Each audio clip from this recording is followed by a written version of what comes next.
Hello and welcome to the Truth from the Stand Deer Hunting Podcast. I'm your host, Clint Campbell, and you're listening to episode number 23. Today I'm joined by Greg Litzinger, also known as the Bowhunting Fiend. We're talking public land hunting on the East Coast, buck beds, and much, much more, so stay tuned.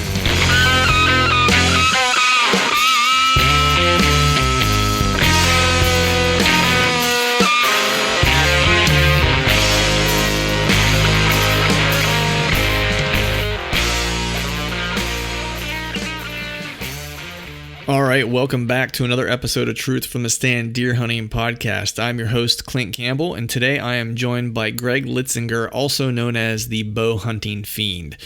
Greg hails from New Jersey. We have an East Coast hunter on our hands today, really kind of specializing or focusing on, high pressure public lands. If you think about New Jersey and just the, per capita population density, I guess, rather, it's pretty extreme. So any hunting that you would do in that area, you're obviously going to have a lot of challenges in terms of finding uncharted territory or places where folks can't go or haven't gone before, which really kind of puts you in a place to go into the most difficult areas and in the most undesirable areas. But as we all kind of know, a lot of times that's where the big mature deer are hanging out. And Greg has kind of made, what I'll call a living at this point off of going to those places. You'll learn pretty quickly with Greg that he's not a stranger to hard work, and the harder the grind, the more I think he likes it, because he knows there's oftentimes a reward at the end of that hard work.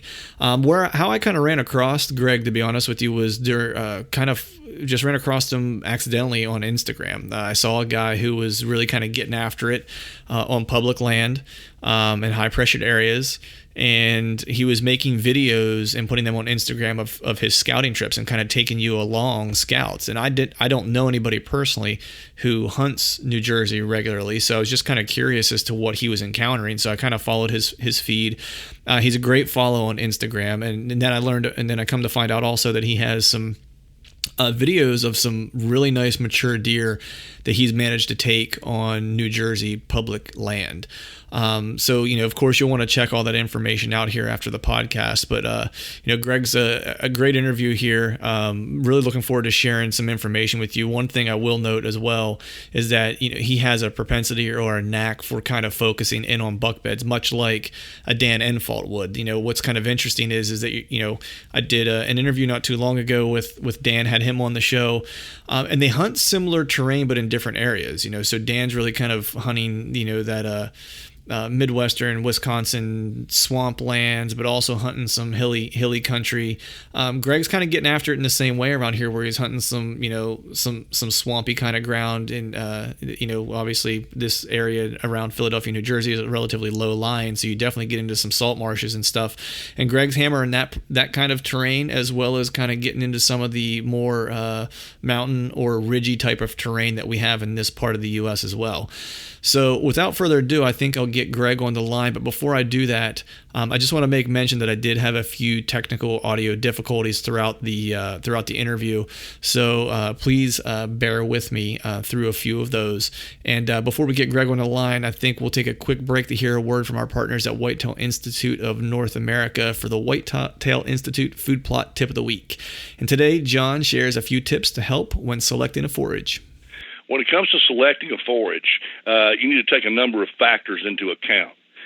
Now, before I get into this, we made this easy because I wrote a little computer program that's on our website, and you can run through 3 or 4 questions, and it will lead you to the ideal forage for each plot that you have. You'd want to go through it one at a time. It's at the product selector link at whitetailinstitute.com up in the header.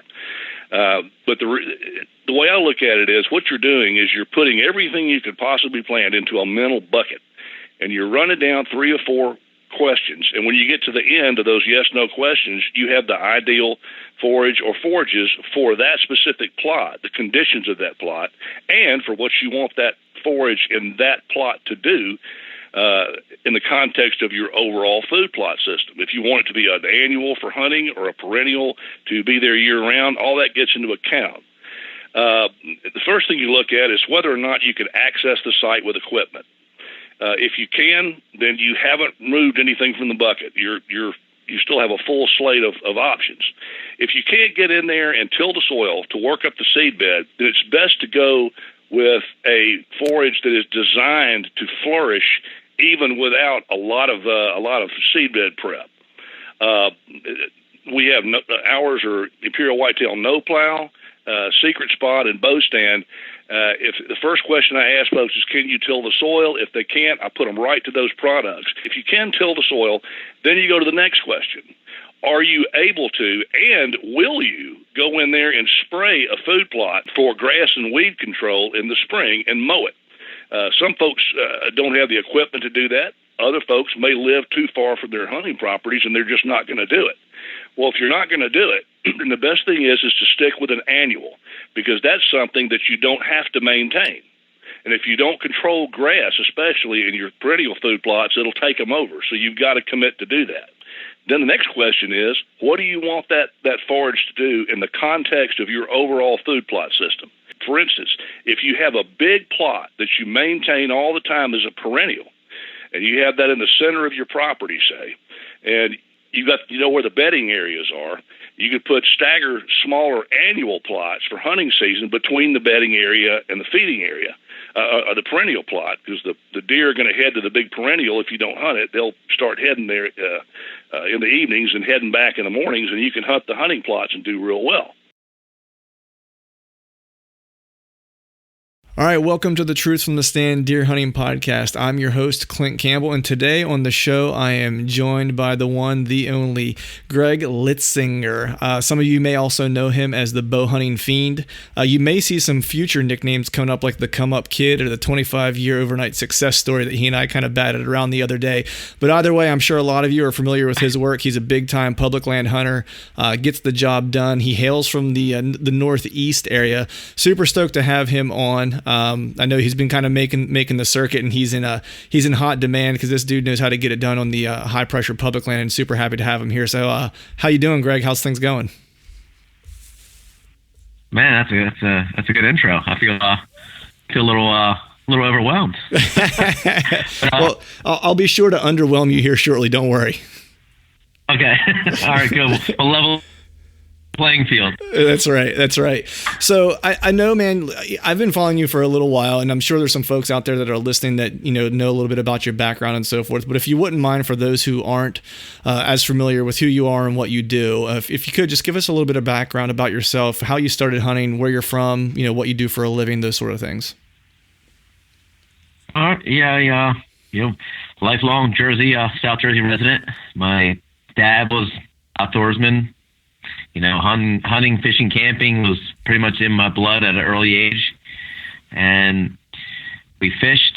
I grew up on the water, so I fished quite a bit. And then as I got older, I took an interest to more outdoorsy hunting aspect of being outside. And once, I was able enough, or I should say strong enough to pull a bow back, because I was a very tiny 14-year-old. Preach. So I struggled. Yeah, I struggled to get 35 pounds back at 14. Like, it was a chore just to get that illegal weight back, and I've pretty much been hooked ever since. Public land. I had a few pieces of private, but just always public for the most part. Nice. And just thankful for my dad that we didn't have the big high-end farms or anything. Like, we went out to where everybody else went out, and we got it done. And just kind of addicted to that rush of the high-pressure areas, I guess. I've dabbled in privates here and there, but I always come back to public because it's unscripted. It's, high-risk, high-reward areas, which I thoroughly enjoy. And as I've gotten older, I've, still in South Jersey. I bounced around here and there, but I'm always, Jersey kid, I guess, at heart. I don't think I'll ever leave. I say that, but who knows? The right price, I guess I could leave. But by day, I'm a maintenance mechanic for UPS, 13 years. And I gravitated toward that line of work as maintenance, as I just like to figure things out, and I do believe that's why I'm good at hunting and fishing, I think. I mean, that's what I tell myself anyway. I don't know if that's true or not, but I love when things don't work and I figure them out. So I do believe that gives me a leg up when it comes to fishing and hunting, because I can sit there and I can break it down and not get frustrated and think the problem through and, get results. Nice. Yeah, that's a critical component of it, man. I'm what you would call mechanically challenged. It was one of those things where no matter how hard I tried, it just didn't seem to be in the cards from me. I actually adopted a nickname at one point called Mr. Goodwrench. Just because I was that bad with wrenches. It was, if I managed to fix something, it was a little bit of a miracle. But so how was speaking of hunting public land and getting after it in your home state there, how was your 2016 season? Did you have some luck? Oh, it was rough on the antler front. Good on, I killed 3 older mature does. So, but as far as inches of antler, it was a humbling, rough season. Quick story. Same tree. I had 2 instances for evening marsh hunt. One was early September, 3rd weekend of the season, maybe. I get out to this marsh island, the way out in the salt marsh. It's, I don't know, 2:30. I'm literally put my first, I used the lone wolf, stick stand. I put the first set of, first stick on. I climb up and I throw the strap around to put the hook on. I hang the stand, and there's a 130-inch caliber, 8 or 9 pointer staring at me 10 yards away, and I was literally 15 minutes late getting to this area. And he blew the whole area out, and I just sat there. I think I might have cried actually. That was a rough one to take, because like some folks, like I don't see many big deer. If I see a deer with a mature deer, odds are I'm killing it. Right. And if I see, like I said, on my wall, if I see a deer one time, if I don't kill, I never see it again. All the places I've hunted, there's only one deer on my wall that I've seen twice. So if I don't get it done the first opportunity, well, I know her. Nice knowing you. Right. Arrivederci. Arrivederci, baby. And there was another instance, because I, being a self-filmer, hunting the buck bed, it was late October, early November, and this buck come in, like I was on him, cutting his track a few times. I was like, man, this is it. He's going to be here that day. I get out there super early, and he comes back just a little too early. I could see him, but the camera couldn't see him, and this deer was pretty much right underneath me. Just had to sit there and just watch him feed around and scent check this little area where a bunch of does hang out before I went into bed, and that was a tough pill to swallow, because plenty enough light to shoot, but not enough camera light. Right. And, another instance, like I said, in the same tree in the marsh, same setup. Get out there, 15 minutes too late. It was like deja vu. And this time I didn't get a chance to put the stick on. I'm literally get to the tree. I was like, whew. And I could hear him coming.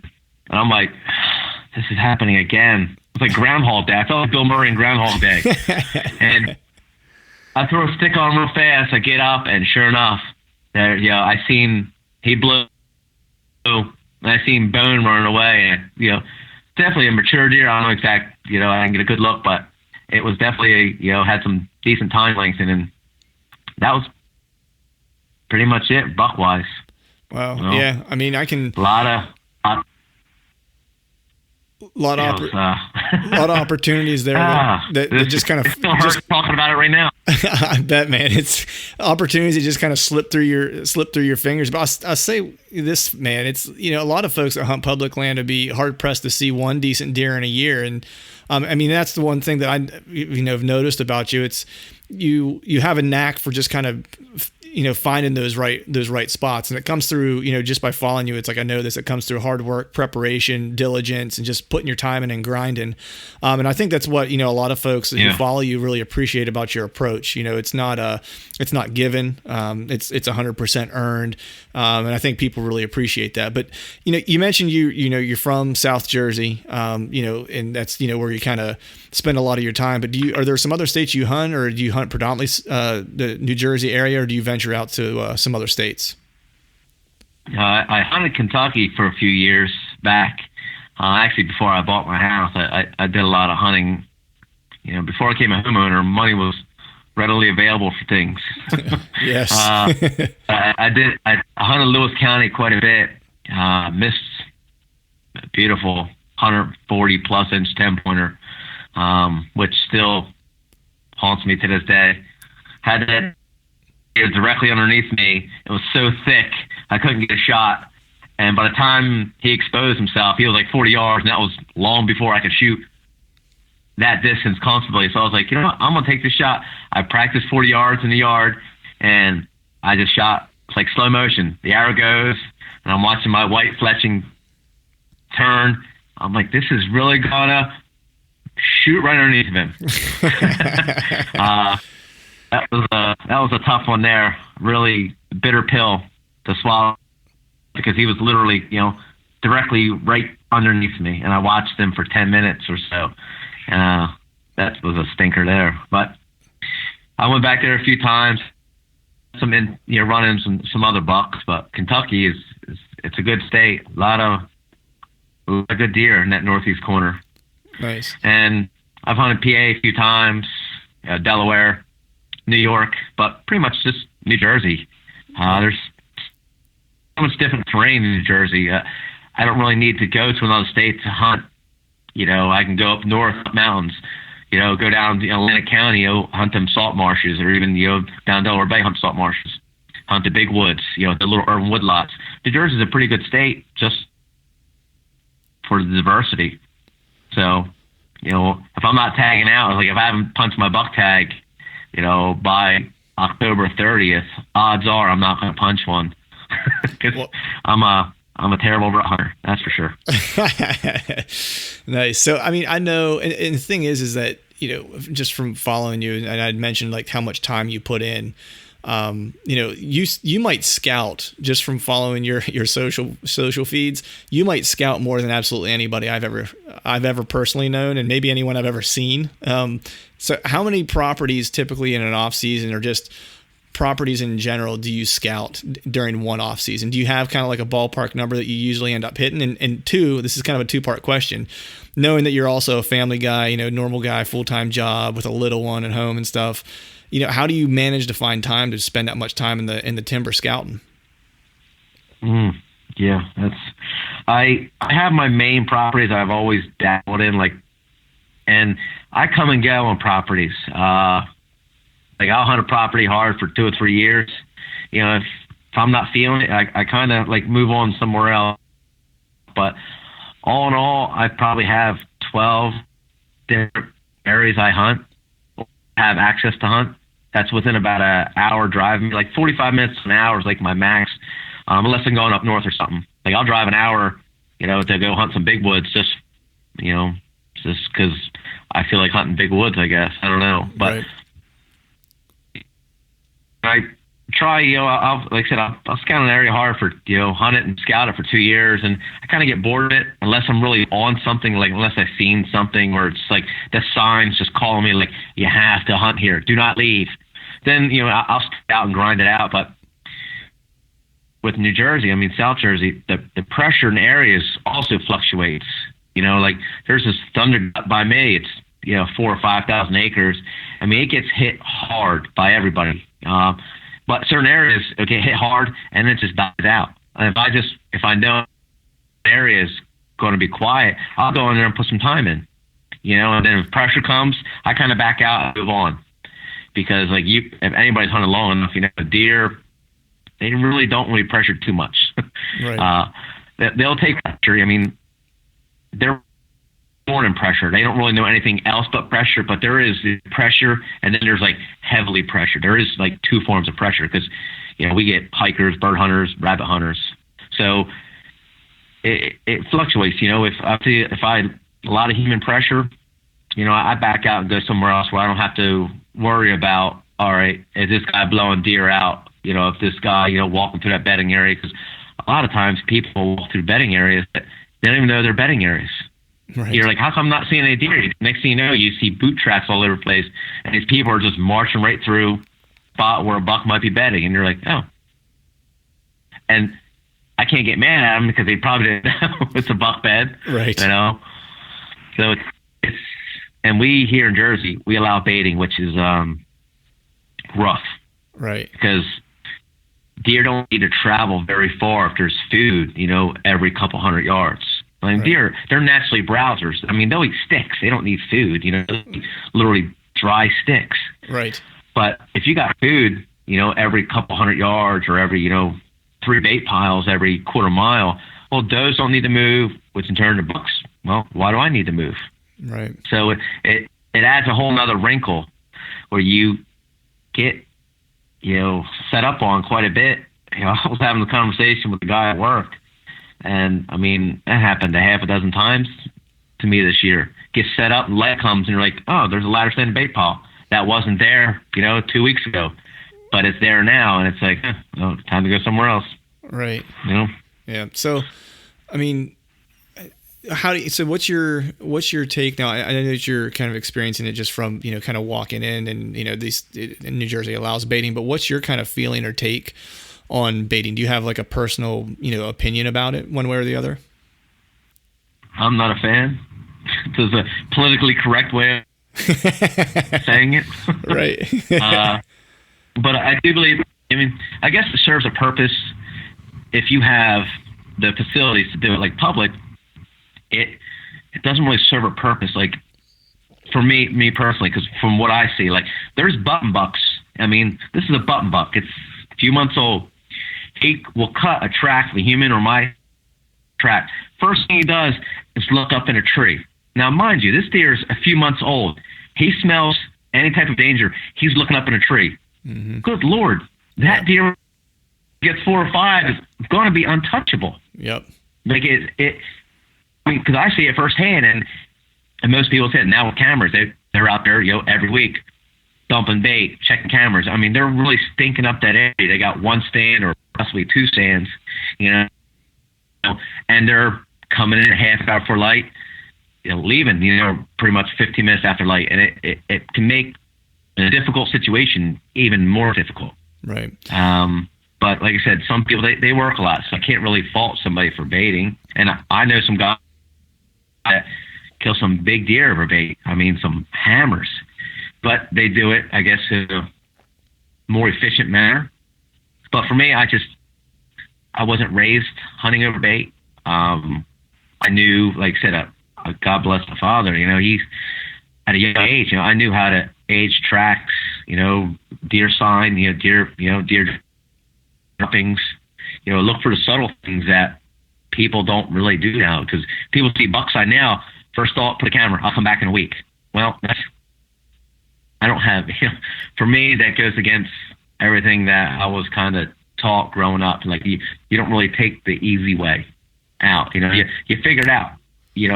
With just your 6 inches between your ear, and you can become a better hunter in the long run, because there's consequences to trying to make it easy. Right. At some point in time, you got to pay the piper. Because if you got private land, you bait, you lose your land.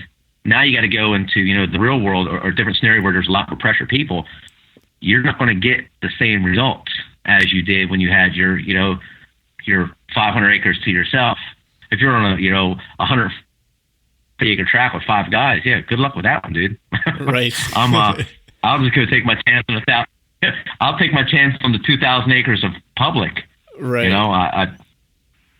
It's funny you say that, because I've kind of had a similar experience. Like, my father-in-law has some land, and I've hunted that for, when I first moved back to Pennsylvania, I hunted that because I was just kind of getting back into hunting, and, it was a group of guys to go hunt with and stuff like that. And then, I realized that there were so many people on that piece of land hunting that I was better off head into public ground where I could kind of try to get away from people, because there's 200 acres, but you have X amount of guys hunting. It's just like hunting a really super high pressure piece of public land, only there's no pockets of clean space to go find.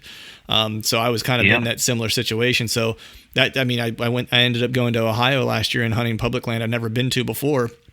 And honestly, I had the time of my life and it kind of changed my whole perspective to where it's, I spent more time scouting public land this year, this off season. And then during the late season, hunting public land, just kind of scouting, for this upcoming year, if nothing else, just trying to find some new parcels to get onto. So 100% agree with you. But I was just kind of mentioned scouting while I was hunting here during the late season. And I know you scout all year round, but what time of year do you typically find gives you the best intel for future hunting seasons? Like, is it this time of year, or are you really kind of focusing during the season, kind of building a plan for the following season? Like, what's your approach to that? Yeah, as far as it's a lot of tracks. I can, once I know an area, I've been there a few years, I can kind of take a quick walk, and any time of year and know what's going on. But predominantly, especially here in Jersey, it's after gun season. Like, I love finding new rubs, a mature buck when after gun season, because there's a lot of driving, a lot of clubs. They push a lot of property around here. If I can find active rubs after December, and I will mark them on my GPS, and then I will search for beds near those active rubs, because I found personally after December gun season, if the deer's still around, that's a new bed I want to know about, because he's forced out of wherever he might have been, and this is where he feels safe. So I'll mark that on my GPS, like trim up a tree, and I'll go sit it like blindly, and walk in there, middle of October or beginning of October, and give it a whirl. But to December and January, for me, December, January, and February are key months, because the deer is still kind of on that pressured beds, pressured bed syndrome, where it's not really food dependent, it's survival dependent. And as you target deer that are 4, 5, 6 years old, survival is instinct unless it's during the rut. So if I can find a bed that's active in December, January, February, for me, probably might get a primary bed maybe in the future, Right. And by like I said, middle March, April, I'm pretty much just trimming up some trees or fine tuning my spots for the upcoming fall, because I find more areas than I have time to actually get an entry and exit route up for. Like this year, I'm probably going to fall short on my goal of getting all my trees and all my beds and things trimmed up, because I just don't have the time. Right. Yeah. I mean, which stinks. I got a couple banger areas, and it's like going to haunt me that I'm never going to get down there to trim it up. And it's like, I know I can kill a deer, but I just don't have the time to do it. Hey, I'm always up for buck bed donation. I can get a Jersey tag. I don't live too far from you, I don't think. But speaking of, it's crazy. Speaking of buck beds, like that's kind of one of the things I kind of found most interesting, whenever I first started following you. And, you and, I've of course had Dan Enfault on before. I kind of put you guys in similar categories where it's like, you're really getting it done by finding, buck beds. And it's one of those things where I think is an acquired skill, finding not just where deer are bedding, but like where you're finding mature buck beds. So whenever you're going to find them, looking for mature buck beds and you're scouting and so forth, like what types of things are you looking for specifically that's telling you that an area might be ripe to hold a mature buck bed in it? Are there specific telltale signs you're looking for? For me, it's either there's got to be at least one giant rub, like when I say giant, tall, like not necessarily the diameter tree, because I've seen some little bucks, rub trees, and if the tree's only got 18 inches of rub and it could be a giant oak, I don't get excited over that, because it could be a year and a half old deer that's just got a lot of testosterone and he's going to dig into it. I look for if I'm finding rubs at least like chest high, I get excited because I'm like, all right, at least a deer that's super wide has come through this area a few times. Mm-hmm. And if I can cut like a 4-finger trek, I'm all over that area. I will search that thing 8 hours till I find, a possible scenario that might be beneficial to him bedding there. Because I'll find a lot of beds. Like, I can go into any property and find beds almost instantaneous. But are they buck beds? Or are they the buck I'm after beds? And it's just, as I've gotten more into this, it's almost like a gut feeling.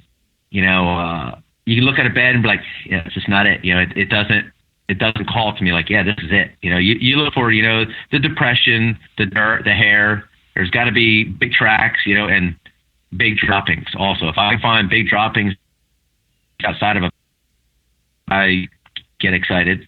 Yeah, don't judge me. I get excited over deer poop, but all right, because big deer, they predominantly have bigger tracks. They predominantly have, larger droppings. So that there is key for me. Big drops and big tracks, and there's got to be at least one big rub, and it's got to be. I can't say it's got to be secluded because I've found beds. I mean, buck beds, and I've seen the deer bedded there. I've kicked them up there like huge monstrosity of deer, 50 yards from the parking lot. They will bed watching where everybody parks because they know people. Us humans, we're consistent. Like we're consistently lazy. We will take the easiest way. We'll park the truck the same spot, same time. And this buck will watch that area. And if nobody comes, he'll go about his merry way. And if somebody comes, he goes back another way. I don't think they necessarily shy away from high pressure areas. They've just fine-tuned their skills to avoid detection. It's mind-blowing how, they're like ninjas. Like, it's like, well, you've been hunting long enough, all of a sudden you look to your right, there's a bunch of deer. You're like, how did they just get here? There's no noise, no sound. It's like they were just like, just magically appeared out of nowhere, and they can magically disappear, out of nowhere. Right. It's crazy how good they are. Yeah. I mean, it's how quiet they are is insane. You're 100% right. It's like how many times you've been sitting in a tree stand and all of a sudden just turn and there's a deer standing there. The classic, you hear a squirrel and it sounds like there's like 4 deer coming, and that thing weighs like 3 pounds, and you can hear that thing coming a mile away, but the 130-inch buck that's rolling through the woods, you turn to your right and he's 5 yards from you and you never heard him approach. It's 100% true. Another thing is bed size. Like I make a tape measurement when I scout. 40 inches is pretty much the minimum size bed I hunt. I've hunted smaller ones, but I don't ever get that good feeling because I don't necessarily use trail cameras. I mean, I have used them, and I use them. I mean, I put them out in September this year, and I pulled them in February. Like I don't really use those things actually I've never used them to kill deer, so I don't really use cameras to gauge deer size. I look at rubs, tracks. Like you see a big rub and a big track. I mean, I don't need a camera to tell me it's a large deer. Like I can put one and one together. Like, hey, that equals 2. Right. I get excited for that. Right.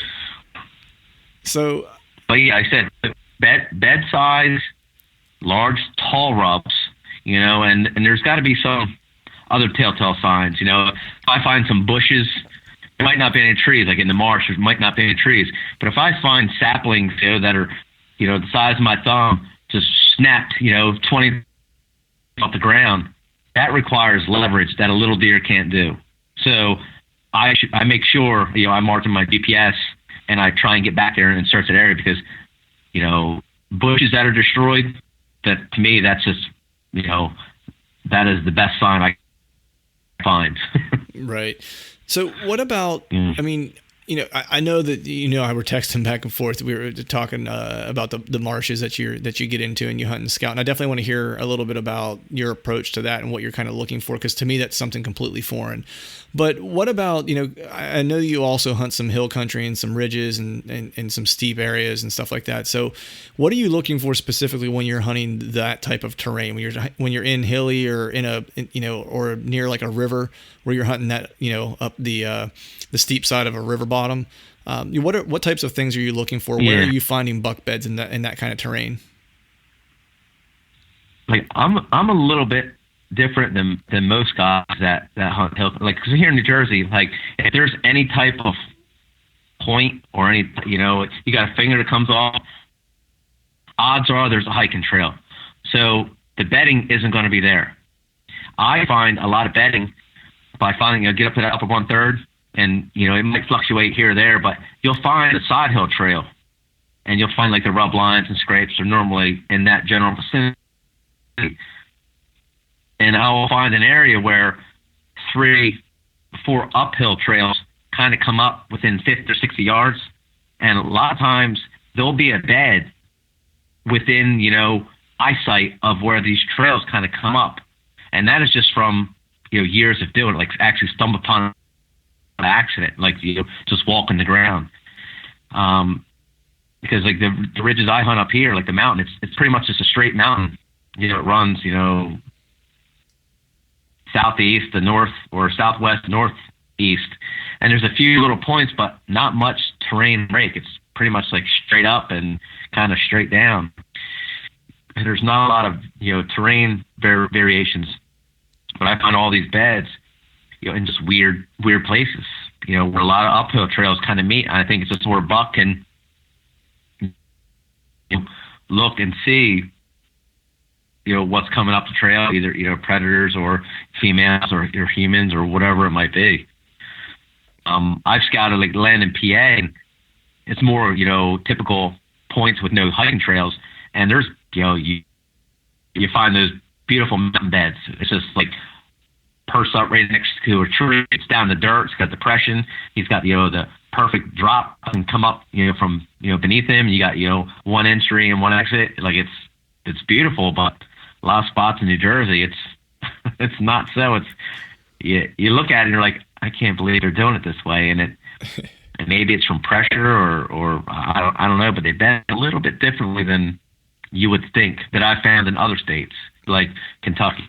Right. And Pennsylvania is a lot different than New Jersey. Right. Yeah. I'm picking up what you're saying there, because I mean, Pennsylvania, you're right. It's like if I'm looking for like a bedding area, right, for a buck, it's, I'm hiking an area. I did it whenever I was hiking a piece of public land out by my hometown. I looked on a topo map and was kind of tracking, what I was looking for, and I found a little bit of a terrain change and a point. And so that's where I started, and I walked there, and sure enough, buck bed. You know what I mean? It was it was a telltale sign, and I thought I knew what I was going to find, and sure enough, I found it. It sounds like where you're at, you're dealing with, and this was kind of out in the middle of nowhere too, Pennsylvania, which is, out in the, absolutely, kind of super rural area. So there's no hiking. There's anything that's going on in those areas is hunting, if that. There's even places out there, public land, that I've found that isn't even getting touched by hunters for a lot of in a lot of instances at least. But so I know, you hunt a lot of, salt marshes and swamp kind of areas. And like I said before, this is something that's completely foreign to me. So I was really interested in hearing your perspective on how you approach this, because just being honest here, it's like I need an absolute education when it comes to hunting swamps. I would love to hunt some swamps and marshes just because I've never done it before. But to kind of take me through your approach when you're hunting swamps and marshes, looking for those buck beds, and just how you kind of approach that hunt overall. Yeah, I would say, because the salt marshes, or any marsh for that matter, frag, it's easy to locate trails. You pull up on Google Earth, you find those remote pockets of timber, off the main island.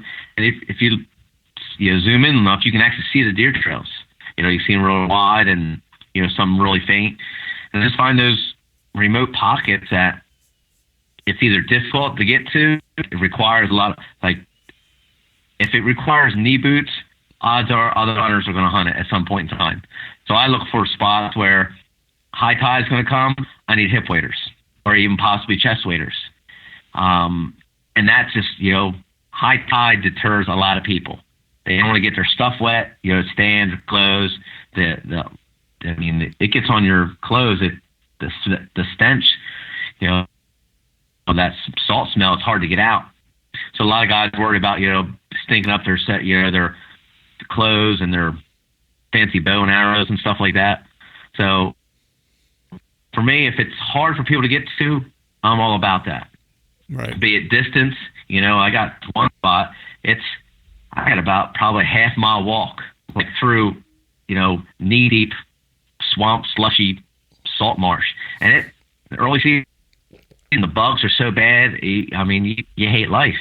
But the payoff is, I've seen some absolute giants. I've never been able to capitalize in the area, but I've seen some, absolute mega giants. And it's like, I just run out of daylight.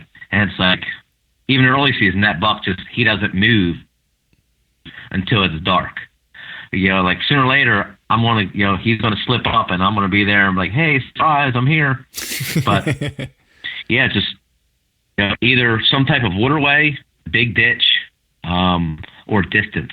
And I find these little, pieces of timber, a lot of them down by me have oaks. If I find like a larger piece, if there's oak trees on it, odds are a buck's gonna be bad on it. So it's like great. Or you might find like the islands are daisy chains. Well, the big island where I might be has the oaks, and there might be a few smaller islands. Well, the deer are being the furthest one away, so I can kind of sneak in. The deer come in for food, and pretty much like, hey, what's up, slam dunk, right? But.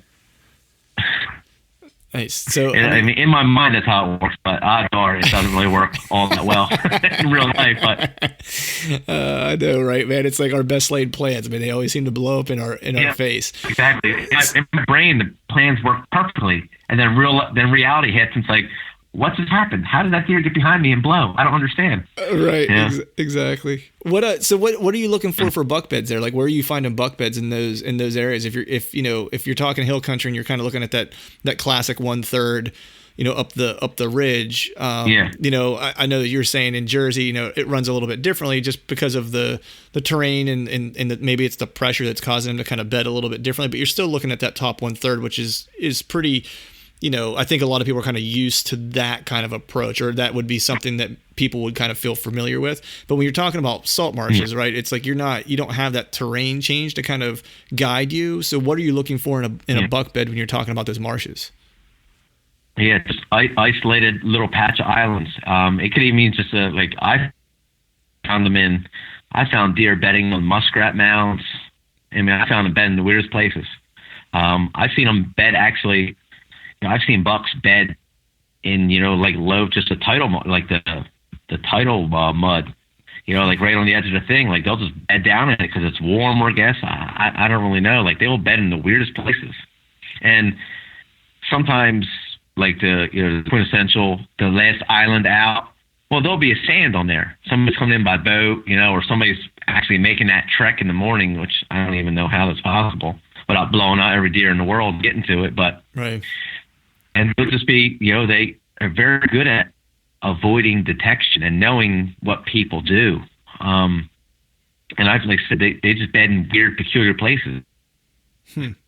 And a lot of times you get lucky. I stumble upon a good bed, but it's where you wouldn't think it would be. It's on an island, but it's like the island closest to the mainland. And then you're like, why don't you bed here? There's still like an island way out there. Well, obviously either he don't need to bed that far away, right. Or there's somebody else out there, be it duck hunters or whatever it might be, a bald eagle nest or something. I don't know. Maybe they're afraid to get attacked by an eagle. I don't know. But just a lot of walking through the marsh and finding, an area that's not going to be flooded during high tide. And that's the key. Like that, if you get something that's up a foot on the tidal marsh, every now and again there'll be an island that's just a little bit higher. That's like a gold mine. Right. Those deer will just flock to that thing during a high tide. Because another thing with hunting the salt marsh is I've made them stick a driving 45 minutes and not checking the tide charts. You get out there and it's like a super high tide. You're like, well, that's not good. I just drove all out here for nothing. Or I guess that's the better version. They're the deer. Go out there. I was going to say, I guess that's better than the opposite version, which is being in your tree stand when the tide comes in and you're kind of stuck. Yeah, but before. Yeah. Funny quick story. 2 years ago, I was sitting on this remote island, right off the mainland, actually. It's a small little island. Swamp cedars, like it's a beautiful spot. And there's a remote island out about 100 yards away. there's just a trail that's, if you walk in it, it's over your rubber boots. The deer have been using it so long. But the tide came in, and I hear this deer coming because it's like, the tide's really tall. Like, I'm looking down the bottom, I'm like, man, that's like a foot of water underneath at the base of the tree. It's one of them super high tides, and this deer's pushing so much water. He was just, just moving a lot of volume, and it came through. Like, it was dark to shoot, so I couldn't film him. Like, I could see a bone. I don't know how big it was, but I mean, the water was like almost up to his brisket. I'm like looking at this deer, it's like, I have to walk out of this, and there's a lot of it where I'm crawling on my hands and knees. Like, I walked out of that night, I was soaked. I shot my bow to my back, and I drug my stand. Got my backpack, I put the bow on, and I was dragging my stand. I mean, I was covered in water. I was literally, elbows deep in water, crawling out. Terrible. This was a horrible experience. You should have brought some scuba gear, man. Like, yeah, exactly. It's like you make those mistakes, like, it's good, it's not that bad, and then you don't pay attention to the tide charts, and you're left, getting soaked. Right. Good times. So we talked kind of through what you're looking for in hill country, and we talked through your approach when you hit those marshes. So whenever you're setting a tree stand, when Greg's going to the timber and he's gonna hang a set, like, what are you looking for in a stand location? Like, what are those things you're kind of when you're trying to pinpoint the tree you want to get up in? Like, how do you select your location you're gonna hang a set? For my beds, I started off like 120 yards away, and I keep getting closer every year. Like, I'm up about 70 yards away. For me, that seems to be, I can catch them during daylight, which makes it difficult because a lot of times there's not much for trees, and you got like these little, I got the lone wolf, so I'll sit in the tree, but some of my trees are literally, I'm pretty much setting the stand at the base of the tree and just sitting in it. Because the trail's, going to be, 10 yards away, and I'm basically sitting on the ground. I'll look at whatever, as close as I can get that bed where I feel comfortable, which is normally like 7 yards. So if I can get a good tree, 10 foot up or so, I got good back cover, I'm not going to get a skyline, that's great. Other times I'm basically using my stand to sit on the ground. Wow. So I'm not, I'll be a foot off the ground. Right. Like whatever I feel is going to make that hunt a success. And sometimes it's backfired because I've had deer, deer just magically appear. Like, I've had them literally come right to me in the reeds, and I'm literally like sitting on the ground, and it's like, oh, this is going to end horribly because you can't move. And they're literally coming out. I've had them come out, like I could come down with my arrow, and it's like, well, the doe comes out, and she's literally, arms reach, an arm's length away. And that's always for a good time. Yeah, you could just wrestle one. You know what I mean? You could change your name from stab him in the neck or something. You could just I'm gonna go Rambo on him. Right? You could change your name from the Bowhunting Fiend to Greg Litzinger, the deer wrestler. I don't think anyone's coined that one yet. I think you'd have it all to yourself. Yeah. Yeah, and like, I don't mind hunting on the ground. Like, a lot of people, I ran into a couple old timers. All they do is hunt from the ground, like, especially in some of these high pressure area marshes that I hunt. And he said, he goes, if a deer's been around 4 years, he knows trees are danger. So he avoids trees during daylight almost all the time. And these guys kill some, they hunt with recurves and longbows, and they kill some beautiful deer. I'll hunt from the ground. So I kind of adapted that with my stand. Like, I'll use my stand to, just give me that little, I'll only be, 6 inches off the ground, but it's enough I can actually stand on my stand and kind of shoot through some, either tall brush or frag or something. So I kind of adapted what that guy said to me to use in certain situations. That's I think that's where a lot of people fail, because they get stuck on this, I need to hunt from, 20 feet in the air or 15 foot in the air. Like, instead of just adapting to the situation, like, some of the biggest deer I ever shot and lost, I shot this absolute giant. My stand was literally 5 foot off the ground, 6 foot off the ground, and this deer was right underneath of me. But most people would avoid that area, 6 ways Sunday, but with a hang on sticks, you can go in there, one stick, and put the stand up, and you're good. Like, if you're in a deer's bedroom, they don't expect you to be there. Or if you're in their comfort zone, they don't expect you to be there. Their guard's down a little bit. So you could stand, could be 6 feet off the ground. He doesn't expect you to be there, so he's not going to be looking for you. Right. I mean, that's what I found anyway. I don't know if that's works for anybody else, but I had literally, 6-year-old. I've killed a 6.5-year-old deer in public, 2 4.5s to 3.5, and I've killed some of these deer that just, they're so close to me, they never expect me to be there. So their guard's down a little bit, and you can kind of get away with a horrible stand setup by industry standards. Right.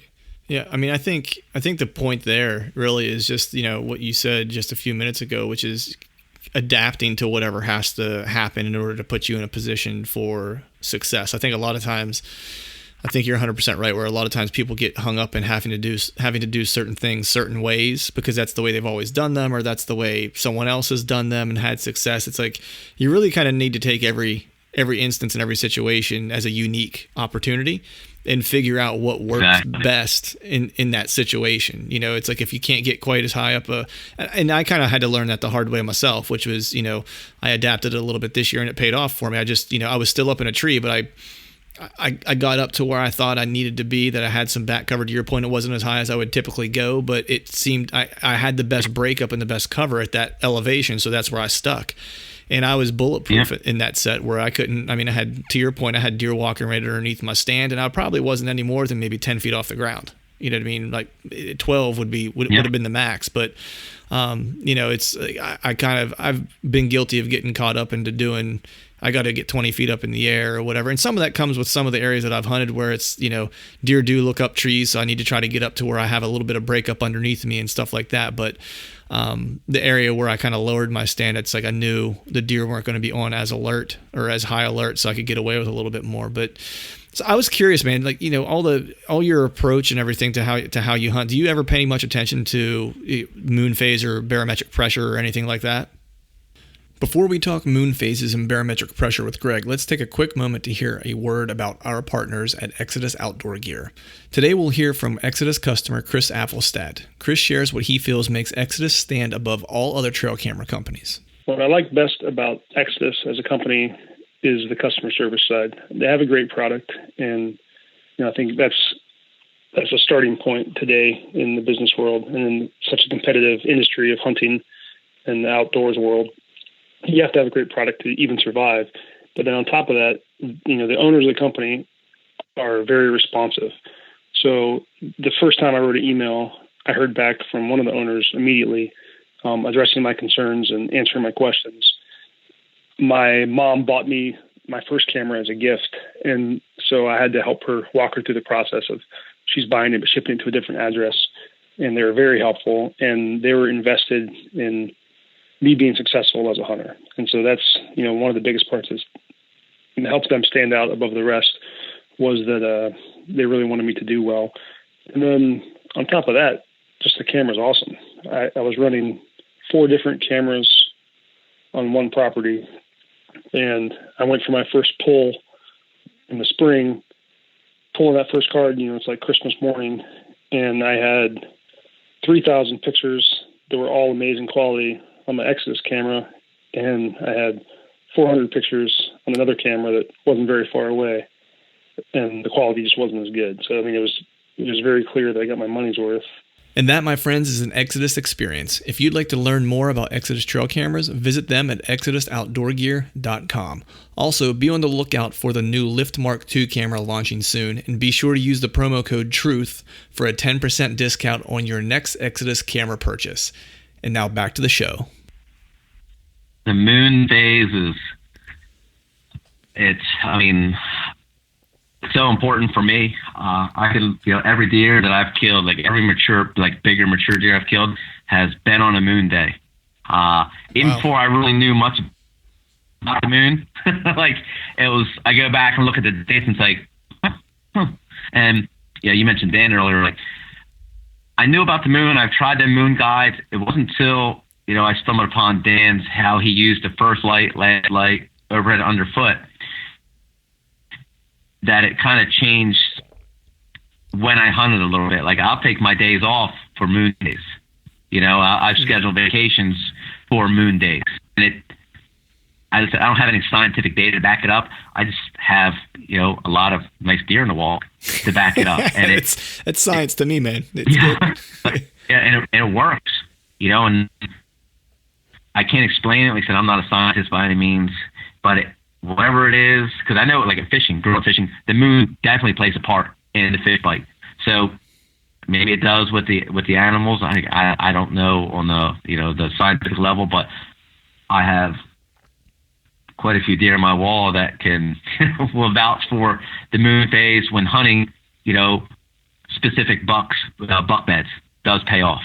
Right. I mean, I think it's one of those things where I don't know much that so many people follow it, from all different walks of life. I mean, it's the hardcore public land hunters like you and a Dan Enfalt, right? Follow it there, and then you have the opposite side of that, which is like, the folks who have the manicured farms and stuff like that in Iowa that follow it as well. It's like it's not specific to any type of hunter. I've heard way too many people kind of agree to it, that there has to be something to it. I don't know if it's necessarily bulletproof, but I think that there's I think there's enough to it to warrant kind of paying attention to it.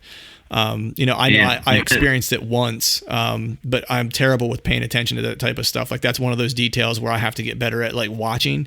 But the one time I did pay attention to it, I went out on a piece of public land and I was like, hey, it's a good moon day. I'm going to hit this piece of public land. Went out, never been there before.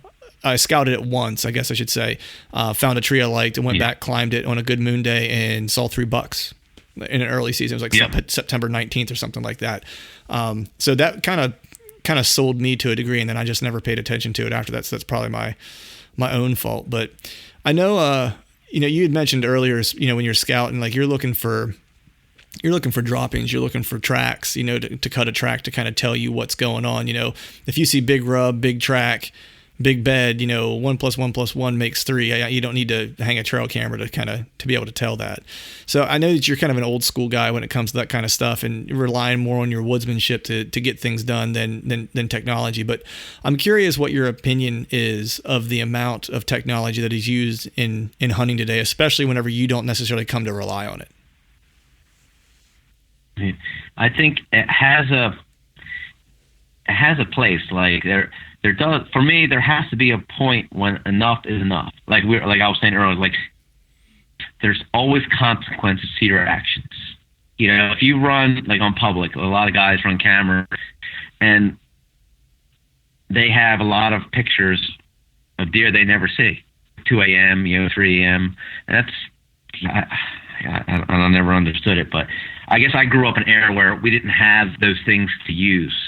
So we had to use our woodsmanship. We had to figure it out on our own, or by overhearing a conversation at the local tackle shop that somebody's seen a big buck, and you're like, I'm gonna back with this guy. He don't know me, I don't know him, and you kind of figure it out on your own.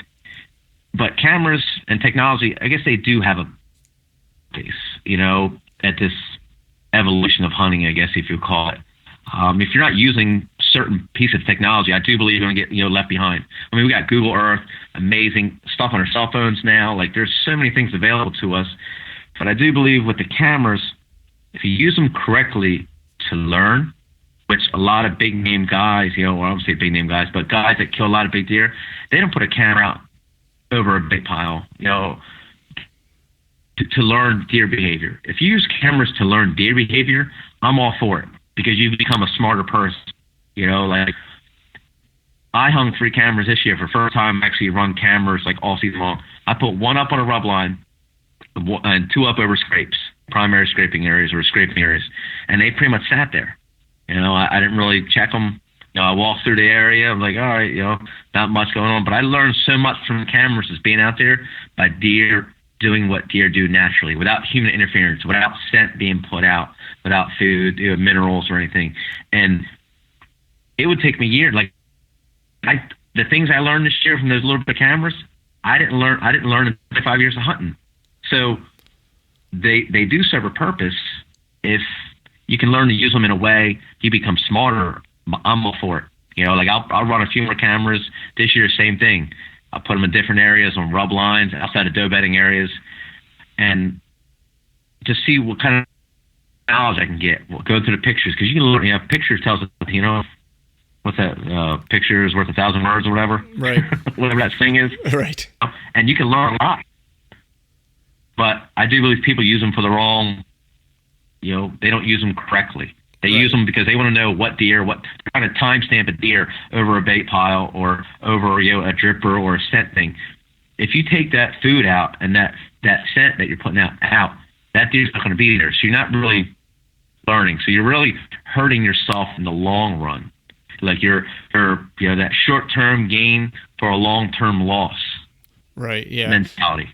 Yeah. I think a point you made earlier was that it's that it has a place, but it's how it's used, right? You have to be mindful of how you're employing it. Like I think, some of the technologies as far as what you mentioned, like Google Earth, or whether it's like a hunting map app, for, being able to see boundary lines and, wayfinding and stuff like that. I think all that stuff's super valuable, especially, in instances where, like a guy like me, I'm going out to a state I don't typically hunt. I need to get some quick intel because I got like one day to put boots on the ground and do a scout during an August day before I go out and hunt it in November. You know what I mean? So it helps me kind of expedite that process. But I think you're right whenever you get to some of the more intrusive type of technology where you really need to use it for a specific reason, I think is what it comes down to. It's not have an objective in mind that you want this piece of gear help you to figure out. You know what I mean? That's what it is. Like, are you wanting to see, is there a certain wind that is making the deer do something different, right? Are they traveling a certain route on a certain wind? You know what I mean? Like, that's something you can learn from and then you can apply over and over.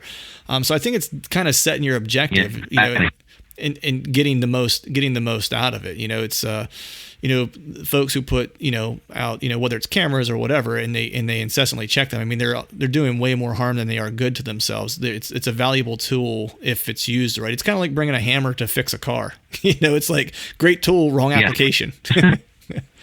Yeah. And with, like I said, with the cameras, like deer that, I hunt all pressure areas, like public pressure areas. Like the deer, they don't know it's pressure. Like they grew up in that. So being pressured doesn't bother them. That's all they know. They don't know non-pressured. So they handle pressure a lot better than I think most people think they will, because that's all they know. If you're born in a situation, you don't know anything else. You're in there. That whole scenario molds every aspect of your life. So deer are used to people walking in, bird hunters, hikers, and they just learn to adapt to that, like necessarily avoid it, but know when to come through and when not to come through. And with cameras, I think people are getting, like with the intrusive, like they're checking it once a week, and that knows, a deer that's been around, 3 or 4 seasons. There's never been human sign here on a regular basis. All of a sudden, there's a bunch of human sign over here, and his camera might produce pictures for the first week or 2, maybe even 3 weeks. But after a while, the pictures become few and far between. Why is that? Because that deer's already patterned that person. Like, wait, that smell is fresh and new. That's never here. So I'm going to back off and I'm going to skirt this wide 50 yards or this tree. Like, he might not know the camera's there, but he knows that sense on that tree. Well, he's just going to just bypass that tree. Right. Like I've seen it. Like I've seen deer literally bypass ladder stands 50, 60 yards, bait piles, because they know there's danger. There's not anybody in there, but they've been programmed, through years of, repetition. They're like, I'll just avoid it. That trail's just go, like, and you get yearlings, a year and a half going there, but them older mature does or them, the bucks, most of us are targeting, and we're like, I'm just going to, skirt this area wide 50, 60, 80 yards. Right. And like I said, if I think people just take a step back and try not to make it easy, like it's not, it's not supposed to be easy. I mean, in the 80s and 90s, there's a reason not many big deer were getting killed on a regular basis. Only a few select people were doing it. It's hard to pattern deer doing what deer do. Like, it requires a certain mindset. Like, you got to give up everything. Like, I give up family time, personal time. Like, I don't really have much of a life outside of, family and hunting and shooting and 3D archery. Like, I don't hardly fish anymore. All the things I do, long bike rides, mountain biking, my bikes are downstairs collecting dust. Like, you got to trade up one thing for another. And we all of a sudden just shifted gears. It sounded like you and I both just entered a 12-step program. Yeah. But that's what, I want to make it easy, and it's not. And cameras, it gives that people a false sense of like, yeah, I'm doing something good, but are you really? Because a lot of guys run cameras and they're still not killing deer. They're running, all these, they ain't even got farm guys that aren't even hunting public. They running cameras and ladder stands on these farms they're leasing. They're still not killing like quality deer. And it's like, doesn't that bother you? Like something you're doing is not working. Why keep doing it? Right. Exactly. I couldn't agree more, man. But I want to shift gears here real quick because I want to make sure that we cover this. I know you had mentioned once or twice earlier about you have a camera along with you often in the woods, and I know you're a big self filmer. So I'm just curious. How did you get started with the self filming? And I know that you also have some news that you recently joined a crew, which I was super happy for you, man, and glad to see. I don't think it could have happened to a more deserving person, but if you wouldn't mind sharing what that is and kind of how you got into the filming bit. Yeah, the filming was I don't even know why I bought a lone wolf arm. I didn't have a camera. Like I just bought an arm. I was like, I'll buy one. And it sat here for like a year. And I was like, I should probably buy a camera for that. So I literally went and bought the cheapest Canon Vixia that Dick's had. And I took the lone wolf camera arm apart and I sanded it all because it's more plastic. I sanded it down so there's no edges or anything. And I packed it full of synthetic odorless grease. And I used the stock lone wolf everything up until this year. Same camera, same everything. It was cheap. I had less than $400 into it. And actually, the first time I ever took the camera out, I killed a deer on film.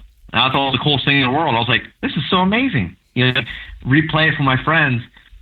You see the birds chirping, the sunrise, and I was hooked after that first day, and it was like a labor of love. Like I didn't shoot deer. Like I tell myself, I got a camera, I'm not going to shoot a deer unless it's in frame. And I've had to let bucks walk because I can't get the camera in frame, which is that's a horrible feeling. And I just kind of like it just from the point of impact. I love seeing the point of impact because what's going to happen. Should I get on that deer? Because if you shoot a deer, that last 15 minutes of light, you're like, was it a good shot? Because it happens so fast. Right. You question, man, that's a great shot. Get down there and your arrow's green, and you're like, I could have swore that was a great shot. And next thing you know, you're blowing the deer out. So camera, for me, was a great, recovery tool. You look at the film, and the film's great. I'll get down there and search for the arrow. If the film's not great, I'll either sit in a tree or I'll climb down super quiet and back out. And it just kind of became like a labor of love for me. A lot of heartache. Right. Also a lot of, I've had a lot of success with it. Right. So let's talk about that success. I know you have some. You joined a crew of folks that you're going to be kind of working with a little bit. Why don't you give us the drop on that? Yeah, Curtis. Like I've been following Curtis for a long time on YouTube. Like I just put my stuff up on YouTube like 2 years ago. I had filmed like hunts. I quick edited and I didn't even bother putting them on YouTube. I wasn't a big social media guy, and I followed his stuff. And I just think he's got a gift, Curtis. Behind the bow, Curtis Abel. Like he's a fantastic storyteller. His footage is amazing. Like he gets the cinematography end of hunting. Like he makes it look like an art form, and he kills just amazing deer on film. Beautiful storytelling. Like I get inspired watching his videos to make me want to be a better videographer. Actually, this year he gave me some pointers on like what arm to get and what kind of next camera upgrade to get, and I pick his brain whenever I can about stuff, because when it comes to film stuff, like it's like pennies to me. I don't understand it. I can just point and shoot. Like I'm good at getting the deer in the middle of the frame, but as far as frame rates and when I should be filming and color, I don't know any of that stuff. Right. Curtis asked me to join his crew because he likes what I'm about and he respects what I'm doing. And I respect what he's doing, so it's kind of it's a good fit, I think, for both of us. Yeah, man. looking forward to seeing what you put out this year, because I've checked out all your videos, and like I said earlier, I don't think it could have happened to a better or more deserving guy. I think Thanks, man. I think you're telling stories the right way.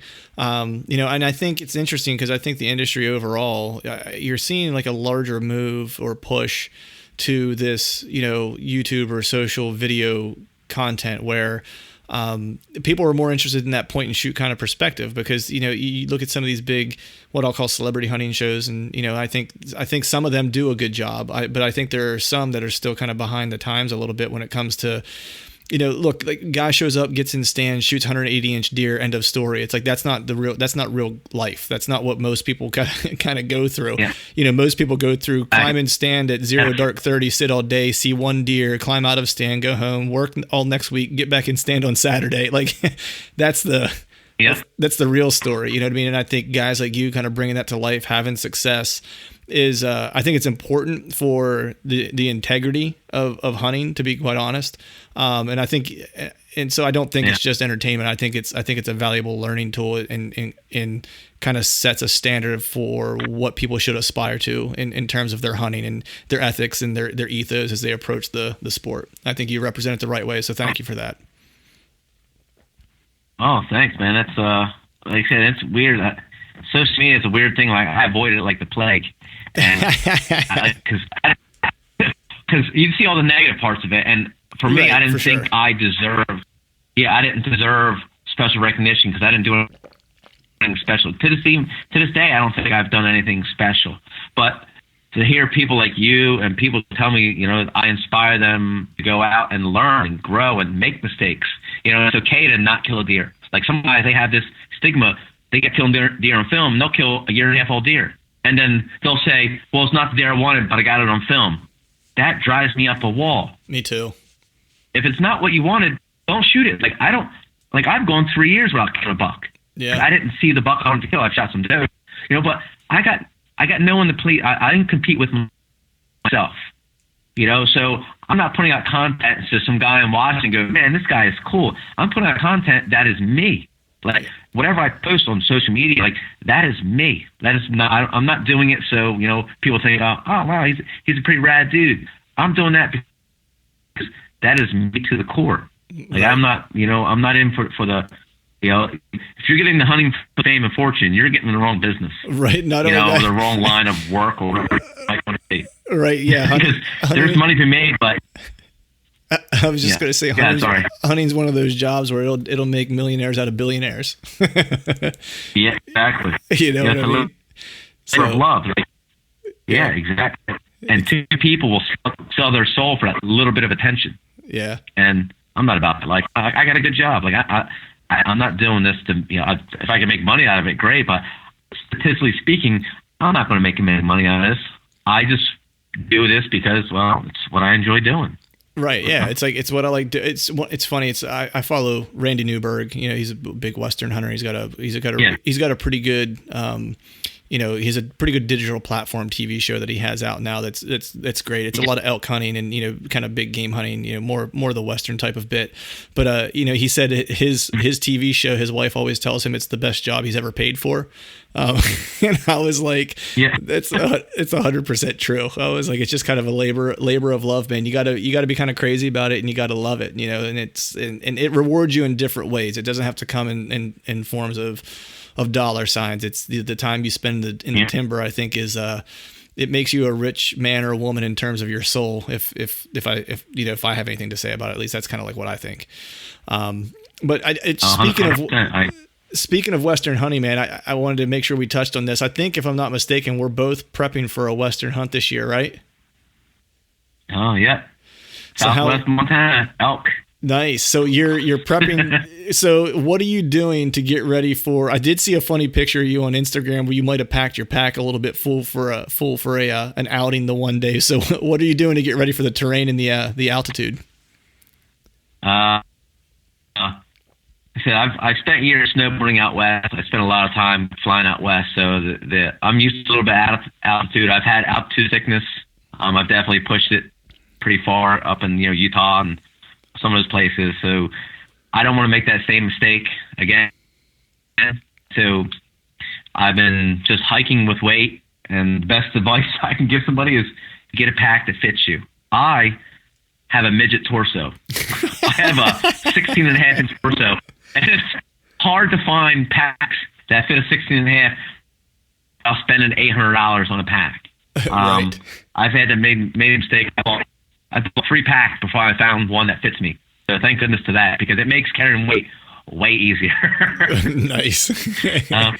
But yeah, just a lot of hiking. I entered that Train to Hunt challenge here in PA as a kind of ramp up my training a little bit, make me a little bit more accountable for my training. Mm-hmm. And I'll just, like I said, I hike, in the mountains. I spend a lot of time hiking and fishing. So I just plan on hiking with, 60 pounds on my back pretty much whenever I go out, and just get used to carrying weight and just keeping a slow, steady pace. Like, I've had 4 knee surgeries, so I'm not going to be, running up and down mountains by anytime soon. So everything I do is just get my body acclimated to that weight and just slow and steady. I'll be like the Terminator. I just won't stop. I'll Right. keep a nice, slow and steady pace. You just happen to show up at the spot you're supposed to be in the right time, but with the slow, steady pace. Yep. Yeah, man, I hear you. Exactly. It's funny you're doing the Train to Hunt thing, because I was thinking of doing that. I was planning to do it with my buddy that I'm going out west with, and you're kind of making me feel bad now, man, because we didn't sign up for it yet. I know that we can. I did start training it as though I was going to do it. It's like I'm doing all my training with a weighted vest, like a 20. Like I usually carry 20 pounds whenever I'll do like I guess more like MMA style, like fight training type of stuff, and then I'll of course work cardio in there, which the MMA stuff is kind of a high intensity workout, so it's kind of cardio oriented too. Yeah. And then I'll usually do one time a week, just with my work schedule. I'll usually be able to get out and do like a 3-mile run, and I'll do that with a 20-pound vest to kind of get keep my cardio in check. But I have to say, man, I chickened out on the old Train to Hunt. We'll see if I end up entering yet, but good luck to you. Maybe I'll see you out there. Yeah, like my buddy, my best friend, he's going out. Wow, lifelong hunting partner. He's going out to Montana with me. That country on our own, and he's done strongman competitions. Like, he's a big fitness guy, and he never loses. He always podiums. And I have physical limitations. Like, I'm a really good shooter, so I'm not worried about the shooting aspect. He's good at the physical aspect. He's a deep shooter, but he's not on my level. And he's like, "You're never going to podium, right?" I'm like, "Rick, you realize, like, I have lots of hardware and I can't really move at a fast pace." He goes, "Oh, we're a podium." So he keeps me pretty motivated to stay consistent, because he does, like I said, he wants to win or do well. So he's keeping me honest. Right. That's funny. Sure. That's funny, man, because the guy I'm going out with too is like, he's a workout dude, like he's in super shape. And that's like when he called me, he's like, "Hey, we doing that Train to Hunt thing?" I was like, "Yeah, man, we can do it." He's like, "I'm not going just to compete." And I was like, great. I was like, I'm not sure what I got myself into. So what it sounds like to me is, it sounds like you and I should swap partners, and you and I should be a group of the old guys just trying to finish. Exactly. We're called the Turtles. Right. We're slow and steady. That's right, man. So, hey, man, I know I've kept you here for a little while. I have just one more kind of group of things I wanted to kind of talk through here before I let you go, because I'm always interested in all the folks I'm talking to, what they're kind of carrying and what their setups are. So, what kind of bow are you shooting, sight and strings right now? Right now, I have 6 bows here, and they're all different manufacturers. I like all bows. I'm a big grip guy, so if the grip fits me, I'll shoot the bow. I got a new breed. I have a Diamond Carbon Cure. I got a Bear. I got a PSE. I got a High Country. Actually 2 PSEs. Yeah, I think that's it. So I shoot, I got all different poundages from 50 to 70, and I like variety. I like having multiple bows on hand, so if something happens, I'm not missing a day of hunting, because that drives me up the wall. String, I shoot 60X. I think they're great strings, and they deliver fast. I've used a lot of string manufacturers, a lot of local guys around here that build string. I build bows for people. I tune here at the house. and nobody wants to wait 2 weeks for a set of strings. So you got to go with the bigger manufacturers just so they can pump out volume a little bit faster for you. And 60X have been absolutely never had any issues with them. So I'll keep shooting them until whatever. Right. Probably for always, unless somebody's throwing me some money to shoot something else. Right. Right. Heard that. What about your sight and stuff? What are you shooting there? I like sword. They're durable, built like a tank. I just picked up a black gold for my elk trip and Total Archery Challenge. But a lot of my sights are the cheapest sights you can buy because, hunting the marsh, like I call them marsh bows. I got maybe 4 hours wrapped up in a bow. If it's going to be laying salt, it's going to be, I got cheap arrows. I'll spine, I'll knock tuning the arrows. Cheap arrows, you're shooting well out to 40 yards, but most of my shots are relatively close.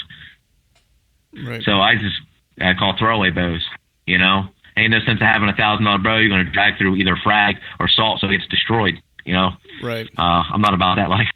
Right. So I know you also are working, don't you do some stuff with the guys from TAP? They're a PA company here? Yes, absolutely. Sam, he makes... I tried his stabilizer. I've seen him on Instagram. Pleasantly surprised. I mean, absolutely blown away at what his did on, because I got one bow, my swan bow. It's like a vibration machine. The bows I bought off a guy blew up like 12 times. So I'm sure there's some stress cracks in the riser, but I got the bow for $100. So I shoot. It's pretty much. I use it as a wading stick to get across the river once. So it's kind of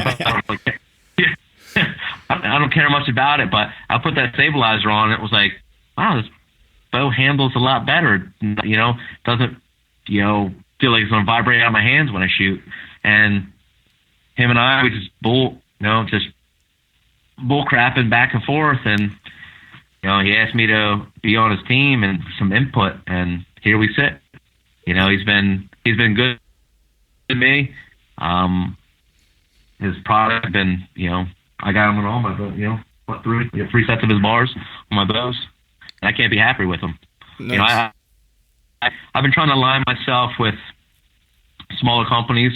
I can, actually talk to the guy that's either making it or manufacturing it, because, they're small businesses. They're a small guy like me, so I want to give them guys my money before, some of the bigger names. Right. They deserve it. Yeah, agree, man. I totally agree there. What's your camo pattern of choice, or the hunting gear company that you prefer? Do you have anything in particular that you kind of gravitate toward? This year I started. Well, I was told to check out this Scree gear, SKRE. They're out of Utah, I do believe, and I was pleasantly surprised. I mean, it's definitely geared towards the mountain type hunting, but I wore that camo, so that digital type camo.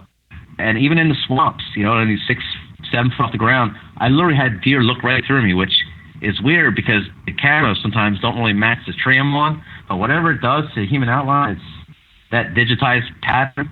It's crazy. You look like it don't work, but it works. It blends into, the ground, the trees very well, and the deer literally, it seems they look right through you. Right. Which is weird in a way. Yeah, because it doesn't. I've never worked all.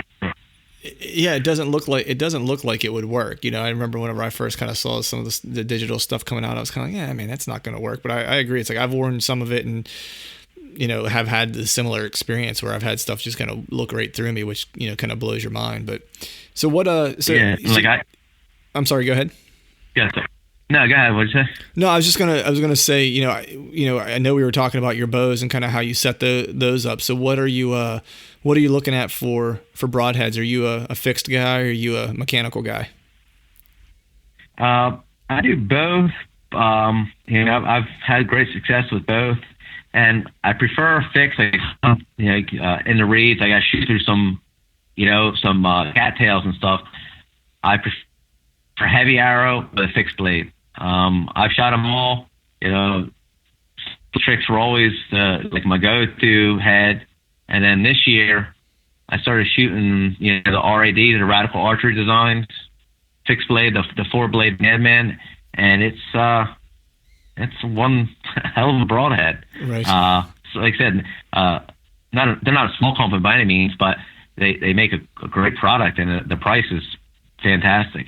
That's Nice. Which is always a plus, because if you a lot of times you're shooting through a deer, I'm not getting full penetration because or blows from they're so close to me, or I'm so hot or close to the ground, so the arrow is breaking off, or it's hitting rocks or something. The last thing I need to do is then a crap ton of money on arrows and broadheads every time I shoot a deer. Right. Yeah, I hear that, man. So I mean, I've kept you here now for a little longer than an hour, and I want to be sensitive to your time here. And but I do have one final. I do have one final question, man. It's I always like to kind of go on a hunt with the folks we have on here. So if you wouldn't mind, take us on a stroll down memory lane with you, and tell us about a memorable hunt. It can be one that you had a harvest, or it could be one that you had a near miss, whatever the case is. But just give us the details along the way, the time of year you're hunting, what state you're hunting in, and every detail from the time you hop out of the car till you get back to the tailgate. All right. I had a couple written down on this one because there's so many good ones. Nice. I will talk about a perseverance hunt. It's I call it the gap deer. It's my first buck. I think 2011 or 12. But my buddy Rick, I'm going to Montana with. In high school, we always dreamed going to the mountains and killing a buck. So as life happens, we separated. I moved away. He got married. We kind of lost track of one another. And then I moved back to where, moved back home. We met up and we started hunting again. And we went up to the mountains, and we hunting another Jenny Jump for a while. And then my dad told me I should hunt, the water gap, Sunfish Pond. So I bought a topo map and a compass, and away I went. And for 5 years, it was a big learning curve, as you go from a flatlander to I'm hunting the mountains now, right. And it was a very long, rough learning curve. Didn't know about thermals, didn't know about any of that stuff really. I knew about them, but I didn't experience them like I did up there. And as time goes on, I ended up killing a doe up there. That was always done 3 hour drag out by myself, which was entertaining. Yeah. But I wanted to step my game up, and I wanted to shoot a buck.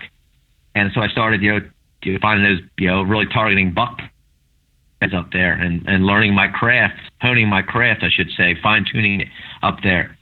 And for 3 years, I hunted there, every fall, every winter, and I scouted there, maybe 6 days a year, 6 different sessions, because it's only 3 hours away.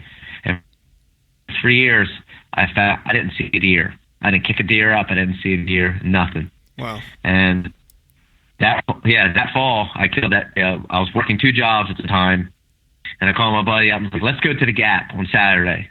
He's like, "Really?" I was like, "Just a day." He goes, "We're gonna drive 2 hours." I'm like, "Listen, I'm waking up at 1 o'clock. I'll be at your house at like 2.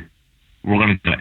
So sure enough, I get off work at 10 o'clock at night, come home, sleep a couple hours, get to his house, around 2, and we're on the road. Get there at 4, I got a 2 hour hike, 2+ hour hike back. And I got to set him up. So I walk him to where he's going to go, because he said he didn't scout up there. So I get into a tree, tell him where to go. I got to, there's a bedding area, 100 yards away, whatever. They should be filtering through these scrub oaks. And I get him set up. And I look at my watch, I'm like, good Lord, it's going to be daybreak in like a half hour. So you've been hunting the mountains. You can't run up the mountains. I literally ran like a quarter mile in the mountains with my stand on camera, like the whole full gear. I ran like I was like 15 years old again. And I get to my tree. Yeah. And I get the climber set up, and I climb all the way up. I turn the camera on, and I get set up, and I just do a quick little interview with the camera. And I look down, and here comes this buck coming right at me. And it was like, what do I do now? I don't know what to do. I'm in panic mode. You can, the video's on YouTube. It's a pretty good video. But I watched this deer for almost 40 minutes. And he's feeding in, he's feeding out, he's feeding in, he's feeding out. And I got the camera on him. It's it's all herky jerky because I'm shaking so bad because the deer, 20 years I've been dreaming about this moment. 20 years. It is here. The time is here. He's in my wheelhouse and I can't get a shot. And he's feeding in and he's feeding out and he's feeding in. I'm like, dude, either come in or get out. Just, I've had enough of this. I can't. My heart's, beating out of my chest. And he starts feeding away. And I'm like, this guy. And I get that gut wrench feeling of like, so close. Right. And all of a sudden I look up and he's turning and he's coming right back. And I'm like, all right. I set the camp where I think he's going to be. And he gets out, and I stop him. And I pull back, and I can't get my release to go off. Like, I shoot a spike release, like a hinge spike release for hunting. Right. And there's no moving parts. The only way it gets to go off is I shoot back tension. And I freeze up. You can see it in the video where it's like a long pause, like, all right, what's he doing? And I finally get the release to go off. I end up, like, he drops down like a heart shoots a deer. He runs like 60 yards, backflips. And, you can see it in the video. It's an amazing, from what people tell me, it's the best post-reaction of a shot they've ever seen, ever. Like, it's unreal, that sense of accomplishment. Like, for 6 years, I busted my tail up there learning. Like, I was never a mountain guy. Like, I learned it the hard way. And for 3 years, I didn't see a deer. Like, I didn't kick a deer up. I didn't see nothing. That's crazy, man. And persevered through all that, and like I said, it was just unreal. Like I'm getting choked up just talking about it. And so I give him like 20 minutes. I'm trying to text Rick. Like I can't even text my phone. I'm shaking so bad. And I finally like I don't even text him. I'm just gonna get down. I get down and I run to him. Like 100 miles an hour. Like I'm 12 years old. And I can't even speak. I'm like,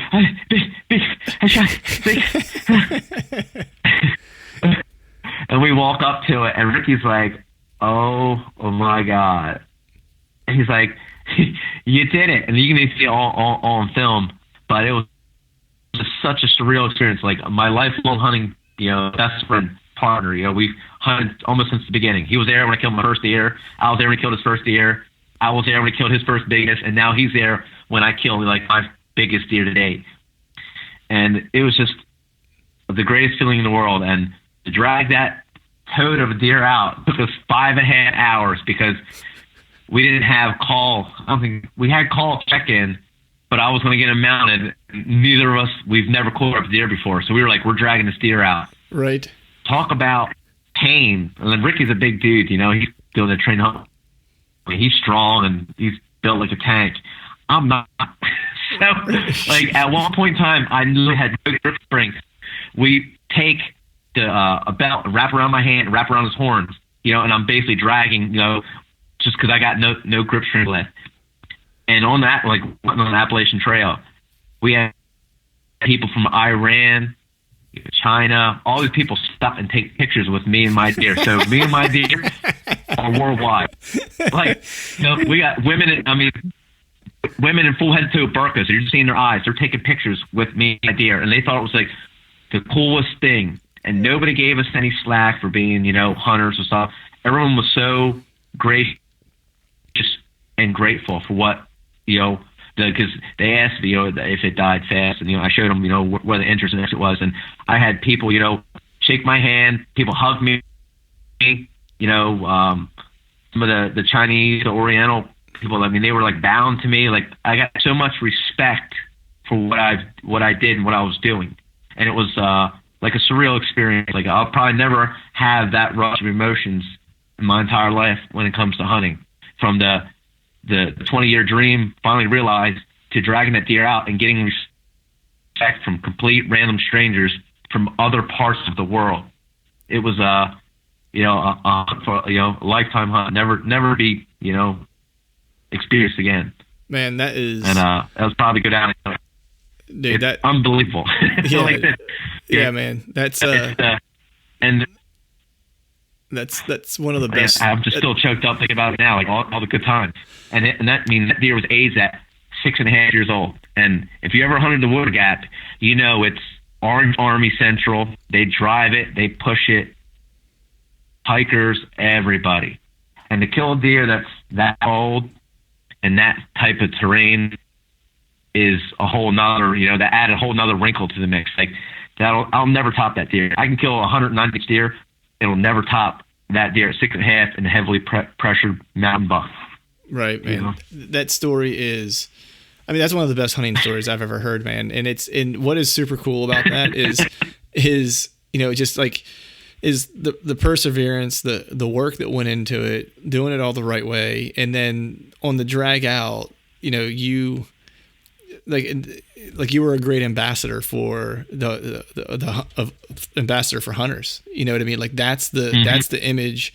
That's what we want people to see. You know what I mean? Is like, is that level of respect that we have for, for the animal and our craft, and it's like, and when you mentioned you were getting choked up, it's like, I know what you're saying, man. It's like, it's one of those things where I never had the experience, to that magnitude, but this year, whenever I hunted public land, it was a tougher hunt. And I was putting my time in and did my scouting and was reading my sign. I didn't have any cameras or anything out. It had barely been there before. I was just going basically off of what I was seeing in the woods, set myself up and took my biggest deer to date. You know what I mean? It was one of those things. And, everything that could have went wrong on that trip went wrong. Like the first day I went up in the woods and, it's the big woods, and I had my GPS and I had some stuff marked from the summer, some trees I was thinking I wanted to get into. And I hiked in about 45 minutes, and that area is so thick, everything looks the same. You know what I mean? Like it does. There's no like real like,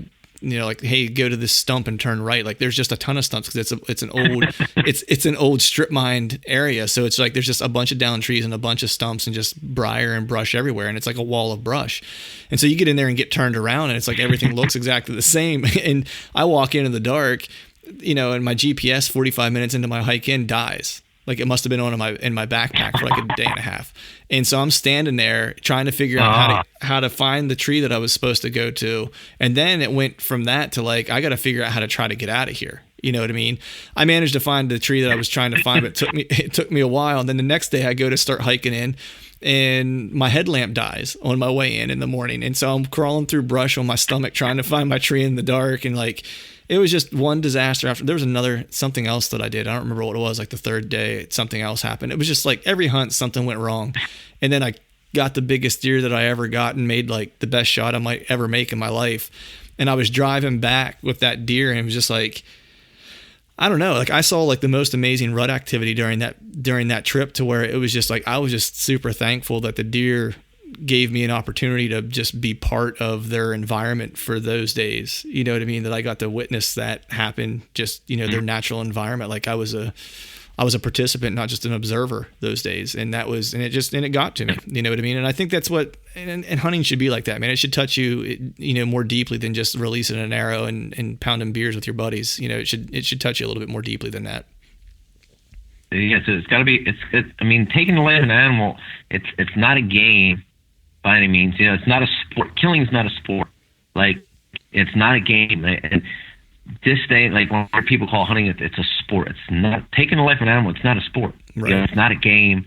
But this is, life and death. Like this is the struggle, since the dawn of time.